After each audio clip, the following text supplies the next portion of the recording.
Hello! So if you have Final Cut Pro and you're seeing this message, missing file, I can't talk, just highlight all your stuff, go to File, Relink Files, click that, because those are your missing files. It's Locate Selected. So all of mine are stored on this little Seagate drive. So I click that, and I hit Choose. So it's going to find them. Then once this relink files becomes blue, hit that, and they should all magically appear. Okay, so it took a hot second, but the files came back.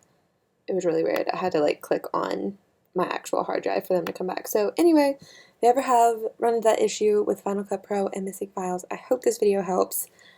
Luckily, it's pretty easy to get them back. Anyway, don't forget to subscribe, and I'll see you in my next video. Bye.